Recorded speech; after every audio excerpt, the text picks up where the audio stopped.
Hi everybody, this is Megan coming to you today to talk about natural nootropics.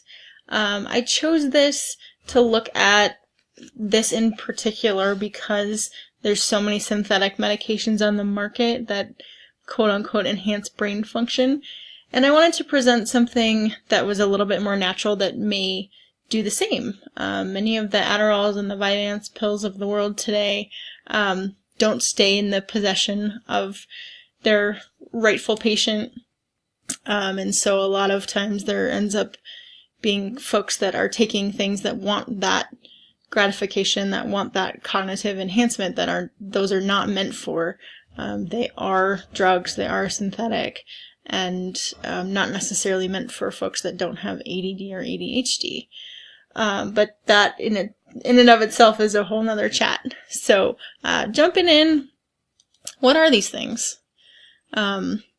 Originally, the term was coined by Dr. Corno Gurgla in 1972. He developed it as an alternative for patients with cognitive decline instead of using barbiturates. And he wanted it to enhance memory and learning and also help the brain function under disruptive conditions.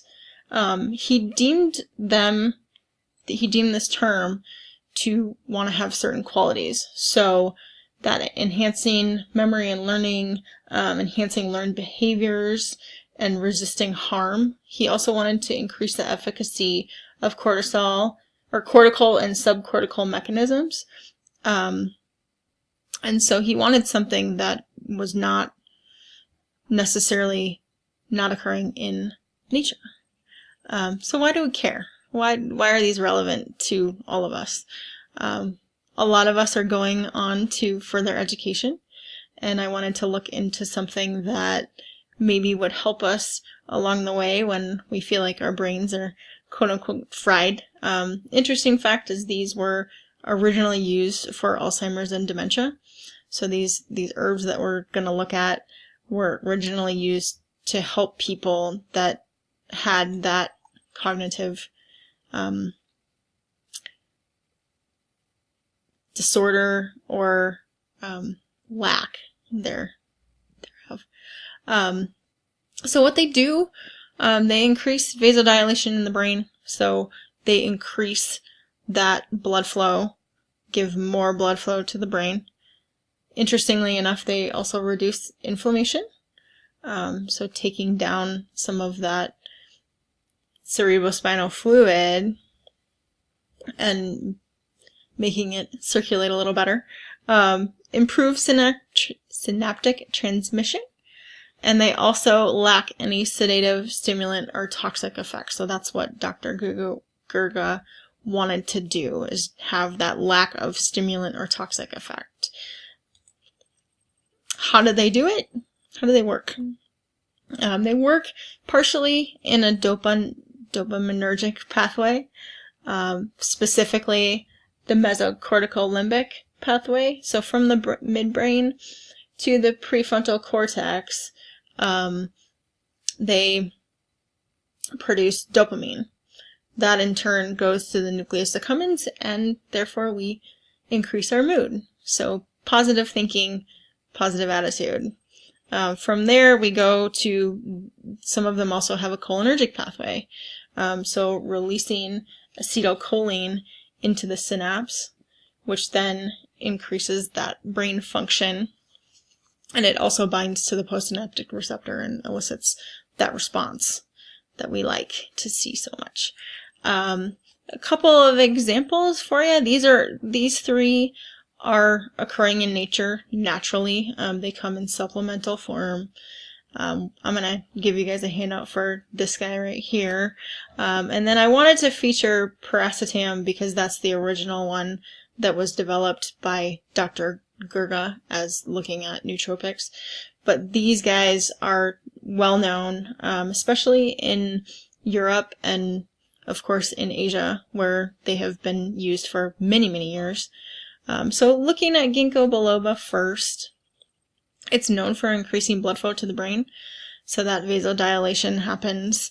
It's known for its neuroprotective ability, so protecting the brain against harmful chemicals, and also reducing the apoptosis of mitochondria, so reducing the cell death of mitochondria.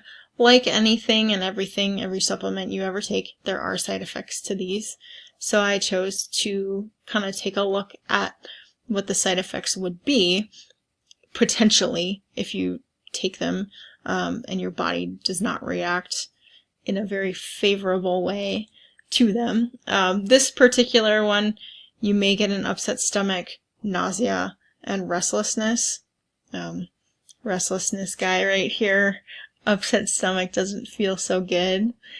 And then moving on to Asian ginseng. So Asian ginseng is another supplement that we can find at our natural food store. It is known for increasing memory. So using that cholinergic pathway to increase memory. The antioxidants in it suppress the Alzheimer's-like pathology. So again, that neuroprotective ability is found in Asian ginseng. And it also affects the uptake of norepinephrine, dopamine, serotonin, and GABA. So all of those neurotransmitters are helped by this particular root. The side effects for this one, there's quite a few that they list here. In the reading that I've done, I haven't found that they've really mentioned many side effects, but this is what I found as a potential. And then our golden root, or Rhodiola rosea, little flower, known for reducing fatigue. It improves our mood. Again, it enhances the memory. So good cognitive function there. Brain protection. And this one also increases the level of norepinephrine and serotonin in the cerebral prefrontal and frontal cortexes. So bringing that nice neurotransmitter to the front of our brain. And then our dopamine and our acetylcholine are known to be reuptook in the limbic system. So a little different from the other ones. Side effects here can be dizziness and our cracked and dry mouth down here.